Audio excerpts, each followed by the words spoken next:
Hi everyone, Violet here, and today I want to tell you about my UFO experiences.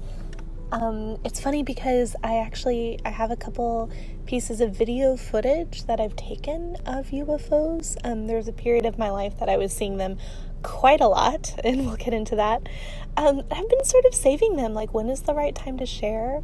And I've been noticing, obviously, that it's definitely a topic of discussion right now. It's definitely been in the news and all of that. So I'd love to hear your thoughts on it.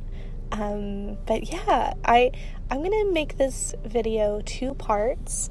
So the first part is going to be a little bit more lighthearted and fun. I'm going to tell you about my experiences, and they're quite wild and interesting. I think. I don't know. I'm sure people have much more wild experiences than this. But then the second part is going to be a little bit more serious. I'm going to tell you about my honest opinion and the theory that I think I resonate the most with in terms of aliens and what is going on. So, if you want to just be here for the first part, that's totally fine.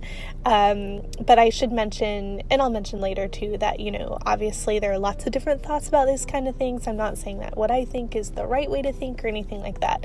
Just sharing with you my personal feelings on it. Okay, so I really didn't think much about UFOs or aliens until I moved to the Hudson Valley in New York, which has quite a history of UFO sightings, like mass UFO sightings, and quite a lot of stories in the Hudson Valley. And I became good friends with someone who, she and her son had experienced a lot of stuff with aliens, a lot of crazy visions or contact experiences. It is very, very interesting. But actually for a period of time, I was in a relationship with someone, not Lars, someone else. I was in a relationship with someone, my boyfriend at the time had UFO experiences his whole life. And he was from Arizona, which is also an area where they're pretty prevalent. So he saw them throughout his life. Turns out at some point in our relationship, his mother actually got some sort of a hypnosis session where she went into sort of repressed memories, and it seems like she might have had an abduction type of experience.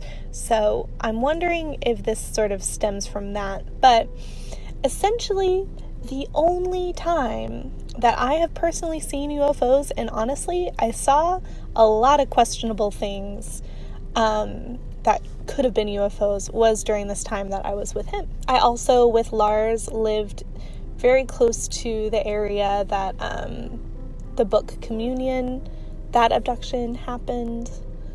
And Lars's family cabin is nearby the Betty and Barney Hill abduction story, that historical story. So both of those kind of color some of my feelings, if you want a reference for what I think of with abduction stories like that. Those are big ones. Okay, so let's get into it. I noticed on multiple occasions, and oftentimes it was my boyfriend at the time who would point these out, lights in the sky that would move in strange ways, that would not be blinking like an airplane, that if they were closer to the ground you wouldn't hear anything at all. And some strange formations of lights as well. I've got 2 of them on video, so without further ado, I'll go ahead and play one for you now. Look at it with your eyes. Don't they kind of look like they're blinking? They were fiery almost. Yeah.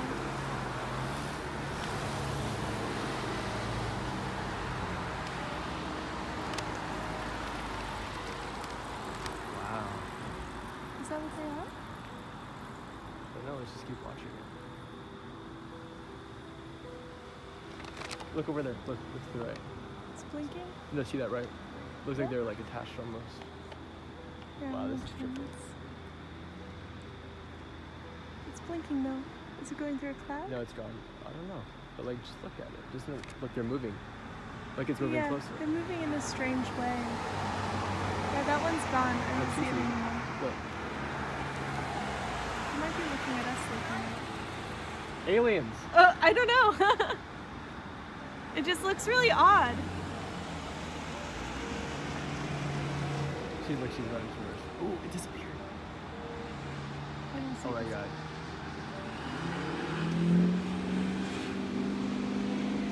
Look, it's about to disappear.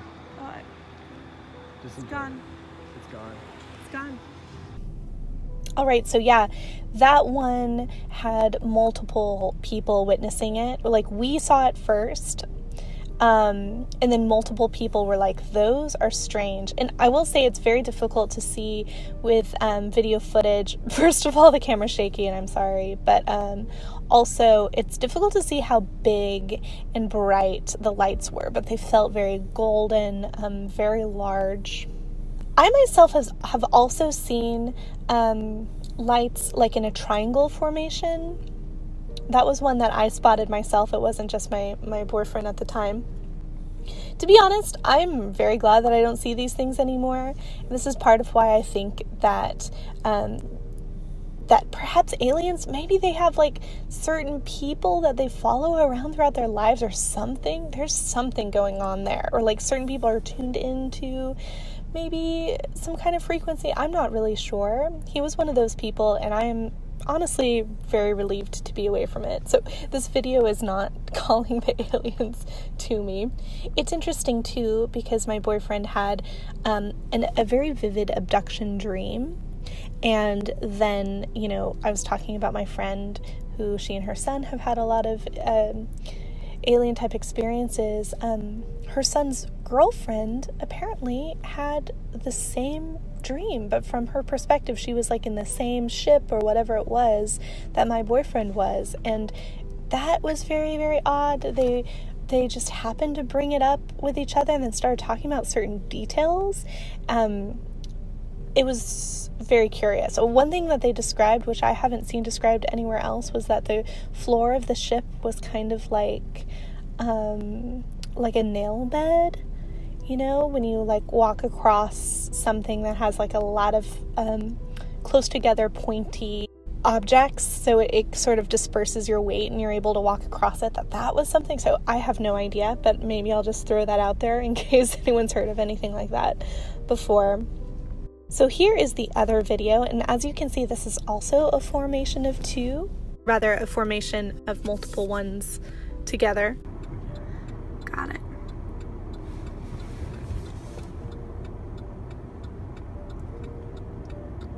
Are you getting it too? Yep. So you can send him 2 videos. Are those drones?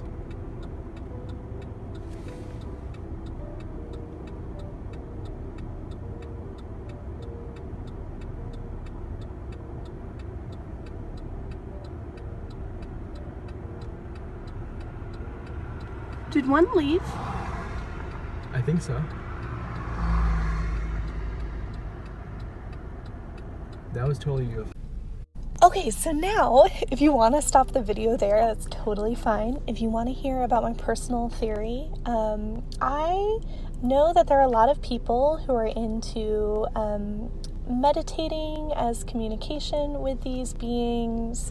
There are definitely techniques to like make UFOs appear through meditation. So there's something with that.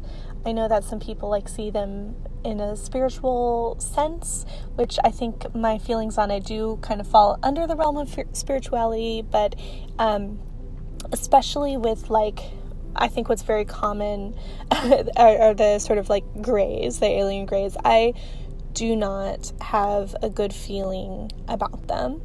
I think when I look at the abduction stories, and like I said, like the ones that I feel more like that feel literally closer to home is the Communion book and the Betty and Barney Hill, and also I met, oh gosh, what's the name of that one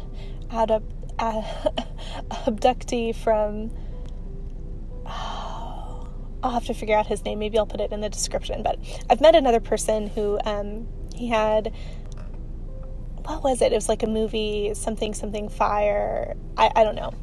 He had a movie made about his abduction experience. But anyway, it feels very, very negative. It feels very dark to me. It feels very heavy. It seems very like non-consensual. It seems like invasive.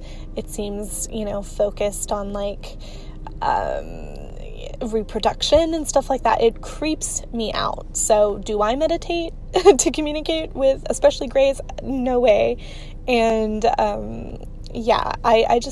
I really don't get a good feeling about that.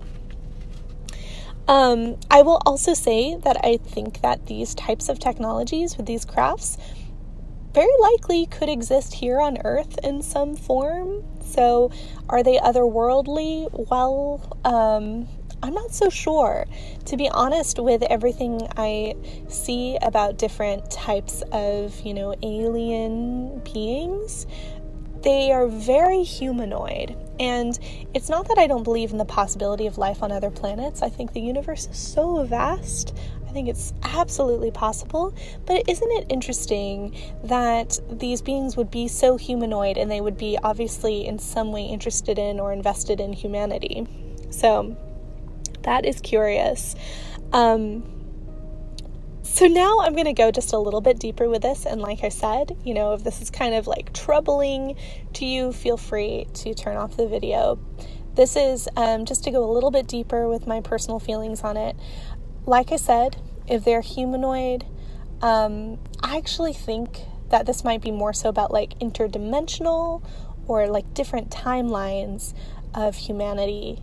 And perhaps some are better and some are worse, coming and communicating with us at this time, because I think this is a time of great, change. It seems like a time where there's a lot of things sort of a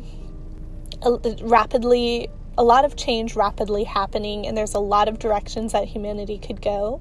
And I feel like what we think of as aliens, maybe more so they're interdimensional. Maybe they are, connected to us as humans. They're coming to this point in time because of the significance.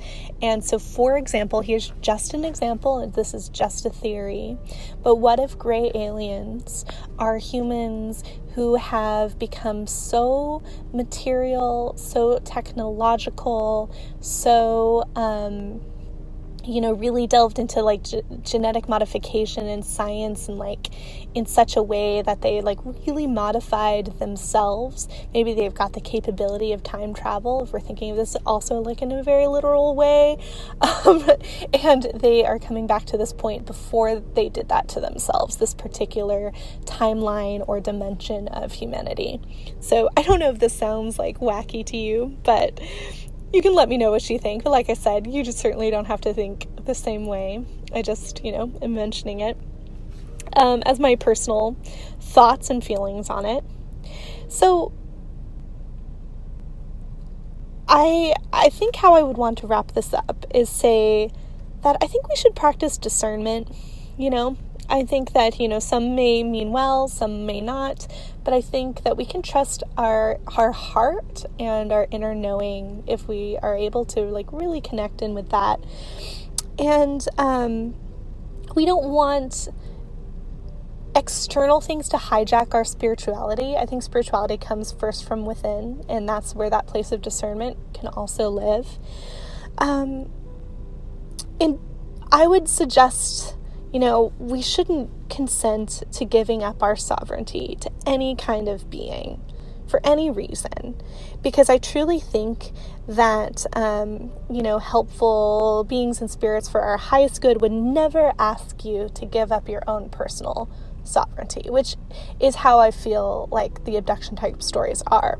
So I will leave it at that. Do let me know what you think of the videos, and thank you so much for listening to my ramblings. I hope that you enjoyed this. I hope it was somewhat entertaining, at least. And if you liked this kind of content, I would so appreciate it if you followed my channel, if you subscribed, and stick around. We do a lot of stuff about spirituality and creativity and just like I also have some fun paranormal topics and ghost hunting, so we sprinkle that in as well. It's a wide variety, but we've got a wonderful community, and we'd love to have you here. So please give the video a like and subscribe, and I will see you soon.